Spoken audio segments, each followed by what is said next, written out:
तो फिर हेलो भाई, उम्मीद करते हैं कि बढ़िया ही होंगे। तो अभी बिना किसी बकचोदी के चालू करते हैं। तो ये ट्रेड रिकैप है भाई यार अपना 2 तारीख का, 2 जुलाई का। और आज है 3 तारीख। आज ये ट्रेड रिकैप पोस्ट कर दूंगा मैं अभी। तो फिर बात आती है कि कल मैंने कौन सी ट्रेड ली और कल का दिन मेरा कैसा गया। तो कल का सबसे पहले तो मैं ओवरऑल व्यू देना चाहूँगा। तो कल का दिन मेरा एवरेज गया, 10 आउट ऑफ 4 कह सकता हूँ मैं, 5 भी नहीं कह सकता। क्योंकि कल मेरे को क्या पता नहीं यार, इस हफ्ते क्या हो रहा है। मेरे को अपनी ट्रेड पे ना कॉन्फिडेंस नहीं आ पा रहा। या तो कॉन्फिडेंस नहीं आ पा रहा, या फिर भयंकर जब मूवमेंट हो जा रहा है ना, मतलब वो मूव चला जा रहा है, तब मैं देख रहा हूँ कि हाँ ये तो मूव था यार, मैं पकड़ क्यों नहीं पाया। प्लस में ओवरऑल बाकी सब तो मैं ठीक कर रहा हूँ, लेकिन थोड़ी हल्की स्टिल साइकोलॉजिकल प्रॉब्लम आ रही है। मैंने एक और चीज़ सोची कि मैं अभी एक वीडियो पोस्ट करूँगा कुछ टाइम के बाद, 1 से 2 दिन के बाद, कि मैंने उस हफ्ते क्या करा था जो मेरे को इतने क्वालिटी सेटअप मिले, जो मैं अपने ट्रेड्स पे कॉन्फिडेंस भी था, इतना amount of risk management proper follow कर रहा था, फॉलो तब भी कर रहा हूँ, तभी मेरा इतना लॉस होने से बच रखा है। लेकिन स्टिल मुझे डाउट है कि यार उस टाइम मैं कैसा क्या करा था। उस टाइम पता नहीं है मैं कौन से प्राइम पे पहुंच गया था अपने। ठीक है। तो फिर आज सबसे पहले आता है लंदन पे। लंदन सेशन में मैंने 2 ट्रेड लिए, जीयू और जीजे में, दोनों में। सबसे पहले तो आ जाता है यहाँ पे। तो देखो मेरे बायस से सिंपली मार्केट थी अप ट्रेंड में। करंटली मार्केट ने लिक्विडिटी ग्रैब कर ली थी, तो रिवर्स रिट्रेसमेंट का सेटअप दे रही थी। बाय मतलब रिवर्स रिट्रेसमेंट का सेटअप दे चुकी थी और retracement at down side continue कर रही थी। तो यहाँ से तो देखा है तो हमारा ट्रेंड हो गया प्रॉपर डाउन ट्रेंड। लेकिन उस टाइम मार्केट कुछ यहाँ कहीं कंडीशन में थी। ठीक है। जियो का कल ट्रेड अच्छा था, बहुत ज़्यादा सिंपल सेटअप था। अब देखो डाउन ट्रेड मार्केट को होते हैं हाइज, लेकिन हाइज इतने ऑल द वे अपसाइड और मार्केट मिड कंडीशन में। तो पोटेंशियली मार्केट को ये लो लेना ही चाहिए, जो कि मार्केट ने इवेंचुअली लिया भी और इस पर मैंने ट्रेड करा। ये बहुत ज़्यादा सिंपल और बहुत ज़्यादा प्यारा सेटअप था। ठीक है। सिंपली मार्केट ने जैसे ही देखो यहाँ पे ये लाइन दिख रही है 1 मिनट का ब्रेकआउट स्ट्रक्चर प्लस में थर्ड कॉन्फ्लुएंस, मैंने तुरंत ही यहाँ पे ट्रेड ले लिया और क्या बढ़िया ट्रेड गया। बस इसमें कुछ $40 का सब प्रॉफिट हुआ। स्टिल मैं लिटिल क्वांटिटी डाउन साइड के साथ थोड़ी डाउन करी थी, मैंने 0.3 के साथ गया था।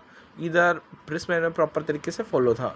इधर एसएल कुछ 17 या पता नहीं $20 का लगा था, सही था। बात रहती है जीजे में जिसमें फगड़ा हुआ, मैंने 2 सेटअप मिस करे अपने, 2 क्वालिटी सेटअप मिस करे। तो ओवरऑल आ जाता है लंदन सेशन में जीजे में जब मैंने ट्रेड करा, तो भयंकर कोई गधा भी देख के पता देगा कि मार्केट ओवरऑल डाउन साइड की तरफ चल रही है। ये प्रॉपर मार्केट का डाउन ट्रेंड कंटिन्यू कर रही है। लेकिन उस टाइम मार्केट ही रिट्रेसमेंट है टॉप साइड पे, और यहाँ पे थी कहीं मिड कंडीशन में। मिड कंडीशन में भी वहाँ पे जहाँ पे मार्केट इक्वल हाइस के बहुत ज़्यादा क्लोज है। अब अगर मार्केट को डाउन साइड का ट्रेंड कंटिन्यू करना होगा तो इसमें पोटेंशियली 2 सेटअप बन रहे हैं। या तो मार्केट कंटिन्यूशन कर ले, मैं कंटिन्यूशन में ट्रेड ले लूँ यहाँ हाइस को सुप कर में, मेरा ये सेटअप भी मिस हो गया। फिर था बैंकर मेरा डाउन साइड की तरफ, क्या मार्केट जाएगी, मेरा वो सेटअप भी मिस हो गया। कैसे मैं बताता हूँ। अब यहाँ पे एक आवरली फेयर वैल्यू गैप था, इस साढ़े ने मुझे बहुत कंफ्यूज करा। आवरली फेयर वैल्यू का फंडा समझ आ गया। मान लो अगर इसके अप साइड में क्लोज होगी ना, मतलब भयंकर हैवी चांस है रिस्पेक्ट और देने के। इसके अगर आवरली कैंडल यहाँ पे क्लोज होगी, इसका मतलब समझ जाओ ऐसा फक फॉल आने वाला है। तो मार्केट ने क्या करा इवेंचुअली, ये रिट्रेसमेंट अप साइड थी, मेरा पहला सेटअप छूटा, मार्केट थी यहाँ पे। मार्केट ने इन दोनों हाइस को क्लेम नहीं करा, वरना मैं पहला सेटअप ले लेता। मेरे को दिखा ही नहीं यार, पता है क्या हुआ। 30 मिनट पे देखोगे हैंकर, तब तुमको पता चलेगा। इधर देख रहे हो बस, ये देखो ये देखो, ये मार्केट ने क्लेम करा। एक सेकंड, ये देखो ये मार्केट ने क्लेम कर रखा है। मेरे को ये पता ही नहीं चला, मेरे को लगा टुच्चू सा और ऊपर जाएगा, तब मैं क्या बोलते हैं अपना रिवर्स रिट्रेसमेंट का सेटअप डाउन साइड की तरफ लूँगा। लेकिन वो जस्ट इतना सा क्लेम करने के तो मेरा कंटिन्यूशन वाला सेटअप भी छूट गया। वो ऑल्सो बैंकर मैंने जीव में भी सेम टाइम पे ट्रेड ले रखा था। तो मैं मानता हूँ बैंकर के यहाँ पे मार्केट ने जस्ट एक ब्रेकआउट स्ट्रक्चर दे रखा था, लेकिन स्टिल देखो जस्ट एक इतना सा टुच्चू सा करके तब इसने एशियन हाई ली है। मेरे को लगा एटलीस्ट यार ये दोनों यहाँ लेने चाहिए थे, फिर कंसोलिडेट करना चाहिए था। उसके बाद चलो ये तो हो गया। फिर जब मेरे को रियलाइज़ हुआ कि बैंकर मार्केट ने हाई ले रखा है, तब उससे पहले मार्केट ऑलरेडी यहाँ पे थी। अब मैं बोल रहा यार क्या ट्रेड लूँ, अब लिक्विडिटी तो ऑलरेडी ग्रैब हो चुकी है। अब मेरा जस्ट एक सिंपल सी थिंकिंग थी कि अगर मार्केट को अप साइड की तरफ ट्रेंड कंटिन्यू करना है, ठीक है, तो इस हाई पे रिस्पेक्ट देगी, जो कि पोटेंशियली मार्केट ने दिया भी। इस लिक्विडिटी लो ग्रैब करके आवरली लो था, मार्केट ने बैंकर को एक सेटअप दिया। मैं सीरियसली बताऊँ, ये सेटअप पता है मैं क्यों नहीं ले पाया, डाउट की वजह से। मैं सोच रहा था ऐसे ही हाथ तक लगाने की, और ये वाला जो ट्रेड था ये मेरा ये इस ऑर्डर ब्लॉक तक जाता मैक्स। या फिर यहाँ तक चला जाता। मैं सो रहा था यहाँ तक, लेकिन भाई यहाँ तक की देखो तो ऐसी तैसी हो गई थी। मैं पोटेंशियल यहाँ तक या फिर यहाँ तक ही लगाता, लेकिन देखा जाए तो भाई ट्रेड हो सकता था ये वाला पोटेंशियल, लेकिन फगड़प हो गया। तो मैंने लिया क्या, जब मार्केट ऑलरेडी यहाँ तक आ गई, अब मुझे लगा यार एटलीस्ट यहाँ से रिवर्स मार गई ऑफ। अब मेरे को लगा यार एटलीस्ट मार्केट यार इस फेयर वैल्यू गैप का रिस्पेक्ट करेंगे, लिक्विडिटी लेने के बाद डाउन साइड की तरफ जाना था। यहाँ मेरी सबसे बड़ी गलती होगी, और ऊपर से टाइम भी वैलिड नहीं था। 4 बजे के आसपास मैंने बैंक का ट्रेड लिया, और मैं पता 3:30 लगा लो, तो 4 बजे के आसपास कुछ गया मेरा ट्रेड। भाई इस ट्रेड तो यार 3 बजे से पहले ही मिलता है। देखो ये 2 2:30 मिला, और ये इसने टीपी दे भी दिया 3 बजे से। 3 बजे से बाद में तो ट्रेड करना ही नहीं है। लंदन सेशन में फगड़ा हुआ, तुरंत मार्केट ने एक पता नहीं क्या दिया, ये कुछ भी लगा लो, फिर पता नहीं यार ड्यू टू न्यूज़ भी नहीं था, बस प्योर प्राइस एक्शन, बस मार्केट फॉल ही हुई। अकॉर्डिंग टू मैंने बिग टाइम फ्रेम देखा तो भयंकर ही मेरे को रिट्रेस लगा, भयंकर। तो फिर ये मेरा यहाँ पे फगड़ा हुआ, 2 सेटअप छूटे। एक तो ट्रेंड के जो फ्लो में जाता रिवर्स कंटिन्यूशन का, एक ये वाला छूटा, और उससे पहले कंटिन्यूशन का ये छूटा। चलो कोई दिक्कत नहीं, कॉन्फिडेंस नहीं आ पा रहा, पता नहीं यार इस हफ्ते या कल बोलूँ मैं।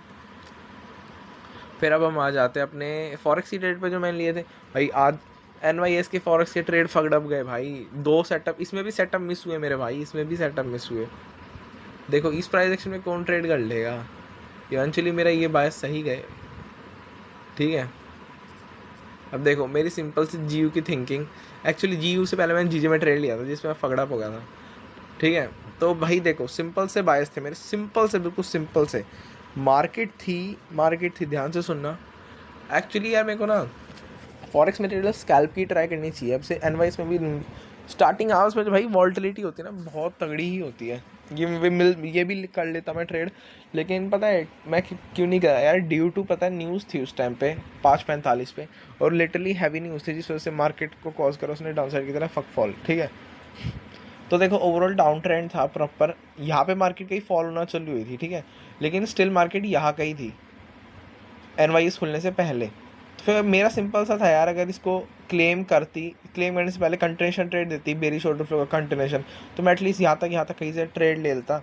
मार्केट ने नहीं करा, मतलब डायरेक्ट फॉल कर दिया, तो मेरा कंटिन्यूशन सेटअप यहाँ पे भी स्टिल छूट गया, भैन शो स्टिल छूट गया, ठीक है। फिर अब मैं सोच रहा अगर भयंकर इसने लो क्लेम कर लिया तो भाई पोटेंशियली ये इन फ्यूचर अपना रिवर्स रिट्रेसमेंट का सेटअप देगी, जो इवेंचुअली मार्केट ने दिया। अभी इतना अपसाइड गई भी, तो मैंने पोटेंशियली हाइज मार्कआउट कर लिए। लो कुछ ज़्यादा ही अजीब से हाइज थे, लो रेजिस्टेंस बोल सकता हूँ बिग टाइम फ्रेम के। मार्केट ने इनको क्लेम करा, जब मुझे थोड़ा रियलाइज़ हुआ ना कि यार मार्केट अब थोड़ा अपसाइड की तरफ जा सकती है, तब मैंने 1 मिनट के ब्रेक पे ट्रेड ले लिया, और मैं इंस्टेंटली फगड़अप हो गया भाई। इसमें ना मैं वे मोर देन जितना मैं सपोज टू लूज़ कर सकता था उससे मैंने ज़्यादा लूज़ करा, $75 के आसपास। तो मेरी ऐसी तैसी होगी, मेरी हालत ख़राब होगी कि मैं $75 कैसे लूज़ कर दिया मैंने। इसका मेन रीज़न तो हमें समझ नहीं आया, क्योंकि मेरा SL भी ऑलमोस्ट ठीक लगा था। पता नहीं यार मैंने 0.5 का लॉट लिया था, 0.5 का लॉट जितना पहले यूजुअल लेता था, लेकिन मेरे को लग रहा है मेरा SL थोड़ा ज़्यादा ही नीचे चला गया। मैं ना 15 पे से करता नहीं हूँ, तो भाई क्वांटिटी जरा इसमें प्रॉपर ध्यान देना पड़ेगा लॉट मैनेजमेंट में, ठीक है। उसके बाद फिर मार्केट को देखो बैंकर फगड़अप कंसोलिडेट धीरे धीरे करके ऊपर गई। तो एट द एंड इसने जो मैं सोच रहा था वो तो करा, लेकिन जैसे एग्जीक्यूशन में दिक्कत आ गई, मैं तो बोल सकता हूँ जैसे मैं चाहता था वैसे नहीं करा। तो इसमें देखो इसमें कंटिन्यूशन ट्रेड छूटा स्टार्टिंग के कुछ आवर्स में, डाउन साइड की तरफ प्योर फक फॉल आता। देखो ये अपनी न्यूज़ की कैंडल है इतनी डिक साइज की, एंड एग्जीक्यूशन गलत था, ठीक है। फिर आता है जीयू में भाई मैंने अच्छा सा ट्रेड पकड़ लिया। जो मेरा सारा लॉस था वो सारा रिकवर हो गया। $75, एक्चुअली $76 था, इसमें मेरा $74, स्टिल $2 के ब्रेक इन पे, मतलब लॉस में, लेकिन कोई दिक्कत नहीं। अपना अकाउंट तो मस्त है ना, बस GFTL अकाउंट में मैं सो रहा हूँ 2 दिन GFTL अकाउंट में करूँगा, क्योंकि यार न्यूज़ है हैवी, तो देखते हैं मे बी ही करूँगा GFTL अकाउंट में। मैं इंस्टेंट और अपने उसमें करूँगा लंदन सेशन में इंस्टेंट, और अपने 1 स्टेप वाले अकाउंट में। अब बात आते हैं ये वाली ट्रेड मैंने कैसे ली। तो ये वाली ट्रेड मैंने ऐसे ली, देखो मार्केट स्टिल मैं बोल रहा हूँ मार्केट ने ऑलरेडी इतना फकफॉल आ चुकी है डाउन साइड की तरफ प्रॉपर। यहाँ पे देखो जीयू में तो प्रॉपर देख के पता चलता है कि बैंकर ये रिट्रेसमेंट डाउन साइड, ये डाउन साइड ही कंटिन्यू करेगी। इसने हाई और एक लोअर हाई बनाना चालू कर चुकी है। अब उस टाइम स्टिल मार्केट को कुछ यहाँ कंडीशन में इधर भी स्टिल मेरा कंटिन्यूशन है, डाउन साइड का वाला ट्रेड छूटा। एक्चुअली मैं कंफर्म भी नहीं था कि इतना फॉल कर सकती है मार्केट, और ये देखो ये हुई और फिर ऐसे करके, मतलब मैं जस्ट एक चीज़ सोच रहा था, अगर मान लो इसने फिर वैल्यू गैप का रिस्पेक्ट कर दिया तो, फिर वैल्यू गैप का रिस्पेक्ट कर दिया तो मे बी मैं सोच रहा था कि मार्केट इसको रिस्पेक्ट कर दे जब ये आवरली मतलब विक बना के चली जाए, लेकिन मार्केट ने ऐसा कुछ नहीं करा। मार्केट ने लिक्विडिटी क्लेम करी प्रॉपर। मैं कंटिन्यूशन का ट्रेड यार मेरा छूट जाता है, बड़ा गुस्सा आता है। ईजीएस्ट सेटअप होता है क्योंकि मेरे ले आ रही है। इवन फिर जब मैंने इसमें भाई थोड़ा रिस्क लगा मुझे ट्रेड लेने में, लेकिन मैंने इवेंचुअली लिया। अगर ये लॉस में चली जाती तो मैं आज के लिए बंद कर देता ट्रेडिंग, ठीक है। लेकिन फिर नहीं गया, मार्केट ने प्रॉपर ब्रेको स्ट्रक्चर करा और उसके बाद फिर रिस्पेक्ट करा, और फिर बस इस मैनिपुलेशन में मुझे लगा कि मैं थोड़ा फंस गया हूँ। लेकिन फिर एट द एंड मैंने पेशेंट रखा और मार्केट ने ऐसा तो मैंने ब्रेक इन पे कर ही लिया था, तो कोई दिक्कत क्या थी नहीं। लेकिन भाई प्रॉफिट जाता है, दुख तो होता है। मार्केट ने दे दिया $75 का प्रॉफिट। फिर सिंपल, ये भी रिवर्स रिट्रेसमेंट ट्रेड था। हाँ, रिवर्स रिट्रेसमेंट ट्रेड था, और यहाँ पे जस्ट मार्केट फॉल कर रही थी तो इसने फेयर वैल्यू क्या बना था। इनको तो मार्केट ने डिसरिस्पेक्ट कर दिया, तो इनका तो कुछ काम है नहीं। अब बात रही यहाँ की, तो मैंने एज ए टीपी ये भी सोचा था, लेकिन मार्केट ने बहुत टाइम बाद हिट करा। लेकिन फिर मैं इतने में सेटिस्फाइड था, ठीक है। इसमें मार्केट ने प्रॉपर वॉल्यूम दी। स्टार्टिंग आवर्स बेस्ट होते हैं, और यार पता नहीं कॉन्फिडेंस नहीं आ पा रहा उतना ट्रेड करने के लिए। कॉन्फिडेंस को वापस लाना है। प्लस में कल अगर तुम वो देखोगे अपने इंडेक्स के, भाई कल फक्ड अप सिचुएशन थी। हम नैस्डैक और इसमें ट्रेड क्यों लेते हैं भाई, क्योंकि ये को रिलेशन में होते हैं नैस्डैक और ईएस में। और कल तो भाई एंटी को रिलेशन था, एंटी जिसे बोलते हैं ना, एंटी को रिलेशन। मार्केट तो ऑल द वे अपसाइड चली गई। देखो कल मेरे बायस देखो, मैंने छूटते ही क्या देखा कल, पता है एक्चुअली परसों क्या हुआ था सिचुएशन। मार्केट ने क्या करा था, मार्केट ने ऑलरेडी ईएस में ये हाईएस्ट क्लेम कर लिए थे। लेकिन बात आई नैस्डैक की, तो नैस्डैक में मार्केट ने ये क्लेम नहीं करे थे और डाउन साइड की तरफ फक फॉल हो गई थी। तो मैंने उस टाइम क्या देखा, छोटी सी चीज़, कि मार्केट ईएस में तो देखो, नैस्डैक में तो वैलिड तो ये थे कि मार्केट ये हाईएस्ट क्लेम आउट करने चाहिए, लेकिन ईएस में वैलिड पता है क्या था, ये इतने सारे लोज। वरना मार्केट अपसाइड पे जाके क्लेम करती तो करती, करेंगे पता नहीं है मार्केट में क्या चूल मची, अपसाइड ही गई है। तो भाई नैस्डैक में मेरा पोटेंशियल सेटअप बन भी सकता था, लेकिन मैं थोड़ा एंटी कोरिलेशन में था, तो थोड़ा डाउटफुल भी था। हाँ, तो फिर भाई कुछ पर्सनल इशू की वजह से यार मैं बाकी की वीडियो कंटिन्यू नहीं रख पाया, तो अभी मैं बना रहा हूँ। अपने नैस्डैक और ईएस के बारे में बताने थे। तो हम कहाँ पे थे, तो जहाँ तक कि मेरे को दिख रहा था, नैस्डैक बहुत ज़्यादा डाउनसाइड की तरफ फ्लड कर चुका था, और नैस्डैक को मेनली मेरे हिसाब से चाहिए थे हाईएस्ट, जो कि वो क्लेम करेगा भी। और वही ईएस ने ऑलरेडी हाईएस्ट क्लेम आउट कर लिया, तो इसको चाहिए थे लोज। तो बिल्कुल एंटी कोरिलेशन चल रहा था, तो मैं थोड़ा कंफ्यूज था। लेकिन इधर जब ऑलरेडी मूव हेल्ड हो गया ना, तब मेरे को रियलाइज़ हुआ, क्योंकि नैस्डैक जो था वो मैनुपुलेट करा था प्रीवियस डे के लोस के ऊपर। तो एक प्रॉपर से London continuation, New York continuation reversal का सेटअप बन रहा था। मैंने इमेजिनेशन जस्ट कैजुअली ट्रेड लगाई, और भयंकर लिटरली ये एशियन और लंदन हाईएस्ट सिंक पे थे, ये सेटअप बन सकता था। लेकिन बैंकर मुझे इतने खुद पे कॉन्फिडेंस ही नहीं आ रहा था, आई डोंट नो क्यों। इस वजह से बैंकर में फगड़प हो गया, मैं ट्रेड नहीं ले पाया। इधर अगर हम इसकी बात करेंगे तो ईएस भी यहाँ पे थे एशियन लो, और यहाँ पे थे अपने लंदन लो। इनको स्विफ्ट करने का प्री मार्केट में इनकी तरफ हवरिंग कर रहा था, मैनिपुलेट कर रहा था, और उसके बाद फिर अपसाइड की तरफ मूवमेंट दिया इसने भी। तो भाई यही थी आज की जो, यही पता नहीं यार इस हफ्ते क्या हो रहा है, मैं प्रॉपर ट्रेड पे कॉन्फिडेंट नहीं रह पा रहा। प्लस मुझे साइकोलॉजिकल लिटिल इशू आ रहे हैं, और ये वाला हफ्ता थोड़ा फकडअप भी गया है। इधर भाई मैं प्रॉपर वीडियो बनाऊंगा कि मैंने पता नहीं उस हफ्ते में क्या करा था, कॉन्फिडेंट था, क्वालिटी सेटअप लिया, क्या करा कि यार मैं इतना मतलब इतना प्रॉपर मेरा अकाउंट हफ्ते भर में पास हो गया, ठीक है। अरे फेज़ 2 कितनी कोई दिक्कत की बात नहीं है, मैं पास कर दूंगा यार, जानते ही तो हमारे भाई को। तो यार फिर आज की वीडियो यही ख़त्म करते हैं, पीस।